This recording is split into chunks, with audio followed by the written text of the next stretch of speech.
What's up, guys? How you doing? James, we got Devon and Keziah today. Were you able to talk about how each of those two have progressed during their time on campus, and specifically these last few weeks?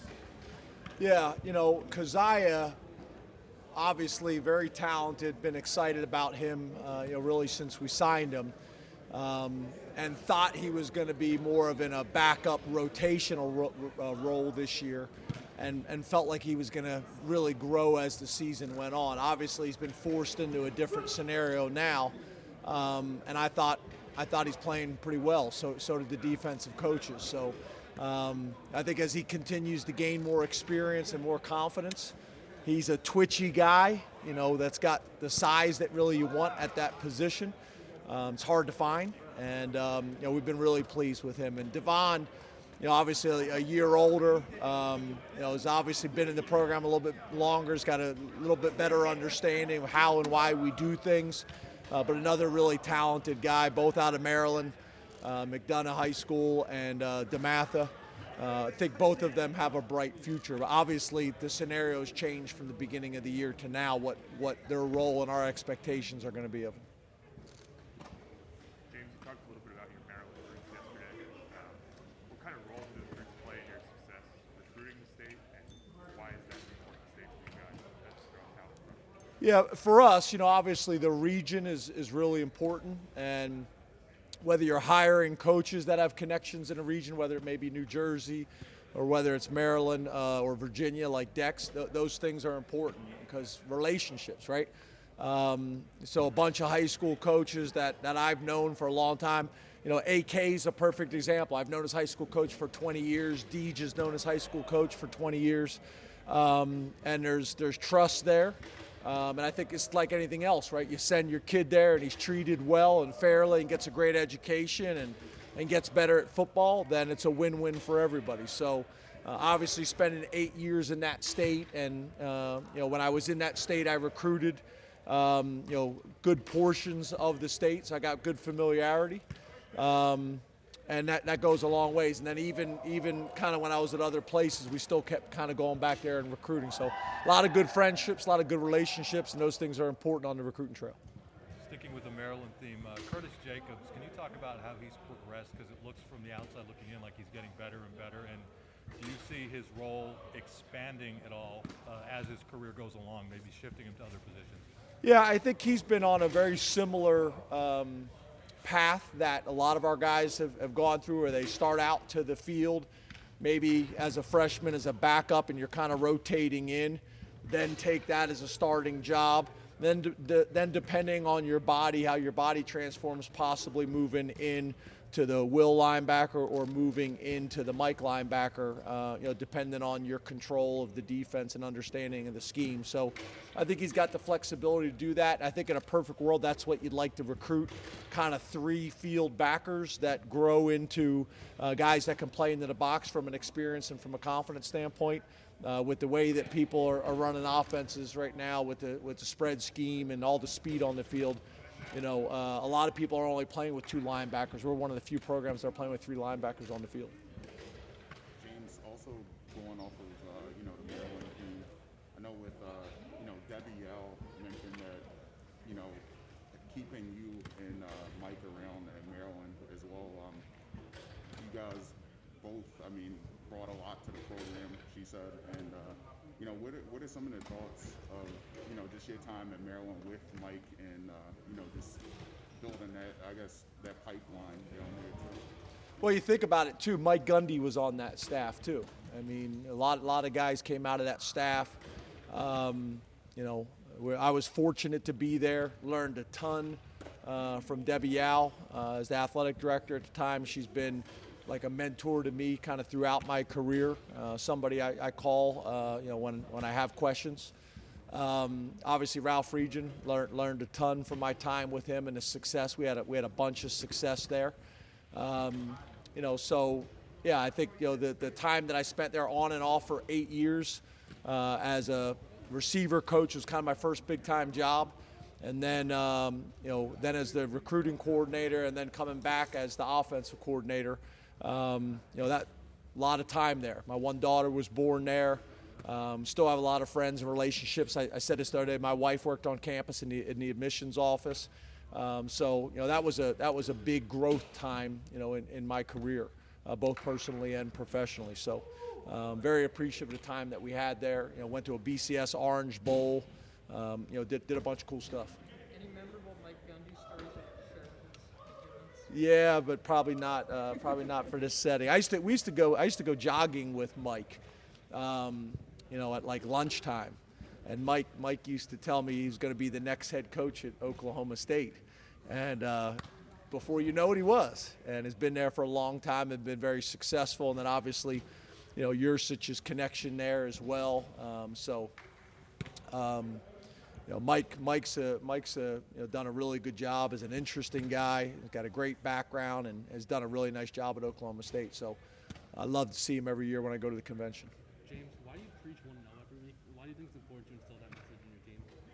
Well, obviously, for consistency, it's something that's been good to us, over my career, all the way back to Vanderbilt and now at Penn State, and that's the challenge, right? Is getting young people or people in general to be as consistent as you possibly can.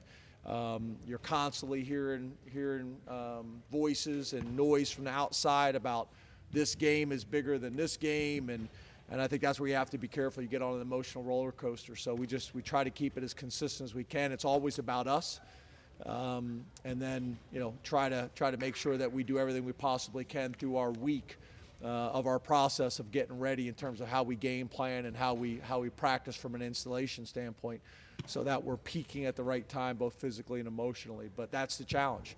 It's no different on the football field. Everybody out here can play. Some guys can make the play 1 out of 5 times. The other guys can make it 3 out of 5 times, and hopefully your best players can do it 4 out of 5 times. So, that's what you're trying to do, is just trying to create as much consistency throughout your program as you possibly can. James, you've talked about the screen game being a part of your running game. Does the number of decisions that Sean has to make in those situations factor into that as well? Of he's making 56 individual decisions during a game, or are those throws not as much of a workload on him? Yeah, I would say those aren't major workload. I mean, it's pretty much numbers. Like if we got 3 guys out there and they got 2, throw it. Like my psychology degree from East Stroudsbury, I can do that one. So I don't think that one, those are overly challenging. Obviously, there's a bunch of other stuff on his plate as well that he has to manage specifically from a protection standpoint. And then obviously recognizing coverage, whether it's 2 high, 1 high, whether it's man or zone, whatever it may be. But that's also where the motions help. There are some people that are motioning and then playing zone coverage.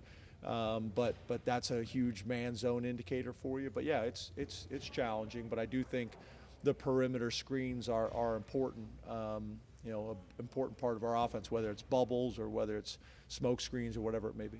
I got to spend. Go ahead. I got to spend a week with a men's hockey program and a week with a basketball program, and there is just an astronomical amount of stuff that goes on with the program that never sees the light of day in terms of the narratives that shape a season and the things that go on that you have to deal with relationships and everything. It just never gets out there. You are the arbiter of truth for your program, ostensibly. How do you decide what 10% goes through that microphone versus the 90% that stays inside the building? Yeah, I think that's the challenge, and it's the challenge for me because I'm a person that wants to be as transparent as possible, but then you're constantly thinking about, if I say this and it comes off the wrong way, is that going to upset a kid in the locker room? Sometimes you guys will ask me a question about how a player played, and I want to answer your question, but I also want to be respectful of the kid, his parents, and those types of things.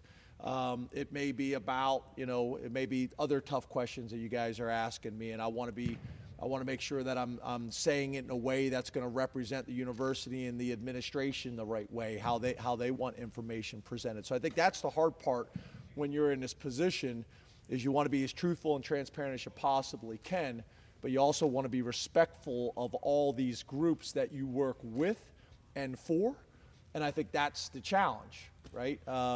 it's funny because people say, well, you become the head football coach at Penn State, you're the boss. Well, you're not really the boss. You just work for different people now, right? So I think that's the challenge. And you guys do a great job, and you're smart, and you ask tough questions, but constantly trying to balance all those things in my mind. So. James, the initial college football playoff rankings came out, and my question to you would be, do you think that current system in place is fair for every team in the country? And if not, what would you offer up a suggestion to make it better? No, it's not fair. Life is not fair. But I've brought up some things in the past that I believe in. A lot of the people have been here for a while. Have heard this multiple times. But I think the first thing you have to do, if you're not going to have a true playoff system, the first thing you have to do is make sure everybody is playing under the same model. How can you have some conferences that play FCS opponents and other conferences that don't? How can you have some conferences that are playing 9 conference games and others playing 8? It's very, very challenging in terms of if you get a bunch of people in the room, and we all have biases, right? Try to get a bunch of people in the room, and they're trying to decide who are the best players. Some of it is data, but some of it is just your personal preference, right? How can you do that when not everybody's playing the same number of games or in a similar situation? So I think that's the first thing needs to do. Everybody needs to play 8 games. Everybody needs to play 9 games, conference game, or everybody needs to play 10 games. Whatever it is, just make it consistent across the board. I think that's one of the first things you have to do. And then the same thing, standardize. We're either all playing a 1AA or FCS opponent, or no one is. But it just needs to be consistent. I think that's the first thing you need to do to allow people to sit in a room and decide who are the best football teams in college football. If not, there's always going to be a complaint. But I also say, right, like in basketball, I mean, what are we at, 64 teams in a tournament? And still at that point, who complains? 65, 66, 67. So there's always going to be complaints. But I do think that has to happen for it to even make any sense for people. James, what do you do when your identity for what you want to be in a season doesn't work out, either through injury or guys that aren't working at it to make that work? What do you do in those moments when you want to be one thing and you can't be? So how do you navigate that? Well, I think that's always the case, right? I don't think in any situation you have this vision of what you want to be before the year starts in any walk of life, let alone football, and it turns out exactly as that picture, as you thought it would be. You have to adjust, and you have to navigate, and you have to be flexible. And whether that is scheme or whether that is personnel, at the end of the day, no one cares. You just got to find a way to get it done, and you got to adjust, and you have to plan for some of these things. So that's the challenge. There's a bunch of moving parts, but I think that's where it starts. Is you can't sit here and say, okay, I got this vision, and it better fit this vision exactly how I saw it, and if not, it's not going to work. You're constantly have to be adjusting and making changes and being flexible and willing to change. Thanks, guys. Thanks. Have a great day.